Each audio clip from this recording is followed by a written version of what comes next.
കാഴ്ചക്കാർ കുറവെങ്കിലും അറബി കലോത്സവം കസറി പല ഇനങ്ങളിലും ശക്തമായ മത്സരമാണ് നടന്നത്.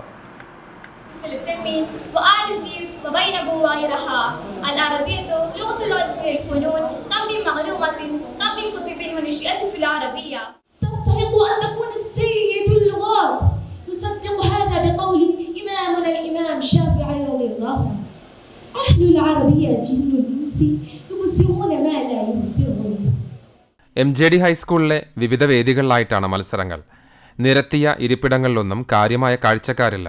മത്സരാർത്ഥികളും കുടുംബാംഗങ്ങളും വിധികർത്താക്കളും അധ്യാപകരും അങ്ങനെ കുറച്ചുപേർ മാത്രം. പക്ഷേ കാണികളുടെ കുറവൊന്നും വേദിയിൽ കയറുന്നവരുടെ പ്രകടനത്തെ ഒട്ടും ബാധിക്കുന്നില്ല. എല്ലാ ഇനങ്ങളിലും 12 ഉപജില്ലകളിൽ നിന്ന് പങ്കെടുക്കാൻ ആളുണ്ട്. ചില മത്സരങ്ങളിൽ അപ്പീലുമായും നിരവധി പേർ എത്തുന്നു. അറബി കലോത്സവത്തിന്റെ ജനകീയത ഓരോ വർഷം കൂടുന്തോറും വർദ്ധിക്കുകയാണെന്ന് തിരുവളഞ്ഞൂർ ഹൈസ്കൂളിലെ അറബി അധ്യാപകൻ മുനീർ മാസ്റ്റർ പറഞ്ഞു. ഇപ്പോൾ പഴയതുപോലെ അല്ല, അറബി കലോത്സവത്തിൽ വലിയ പങ്കാളിത്തമുണ്ട്. ഇപ്പോൾ സബ് ജില്ലയിലൊക്കെ നല്ല ഒരു പോരാട്ടം. നാടകം തുടങ്ങി, നാടകം, മോണോ ആക്ട്, അതേപോലെ തന്നെ സംഭാഷണം, പിന്നെ രചനാ മത്സരങ്ങൾ, എല്ലാ പരിപാടികളും അങ്ങനെ 19 ഐറ്റം നടക്കുന്നുണ്ട്. അപ്പോൾ അതിൽ വളരെ നല്ല പങ്കാളിത്തം ഉണ്ടാവാറുണ്ട്. അറബി കലോത്സവം മുമ്പ് ആരും അറിയാതെ നിന്നിരുന്നൊരു വേദിയായിരുന്നു. അപ്പോൾ അതിൽ നല്ല മത്സരം നടക്കുന്നുണ്ട്. പ്രസംഗം, അറബി ഗാനം, സംഭാഷണം എന്നിവയ്ക്കെല്ലാം പുറമെ മോണോ ആക്റ്റും നാടകവും ഉൾപ്പെടെയുള്ള ടീം ഇനങ്ങളിലും ശക്തമായ മത്സരമാണ് നടക്കുന്നത്.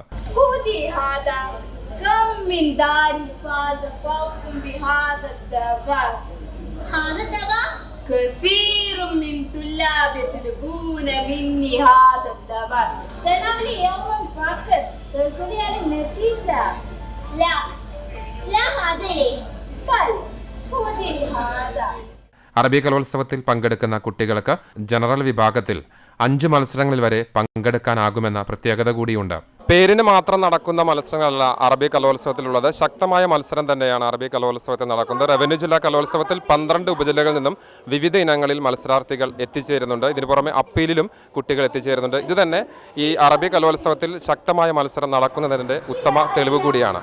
Video journalist MK സമദിനൊപ്പം PS Tony, team CCTV.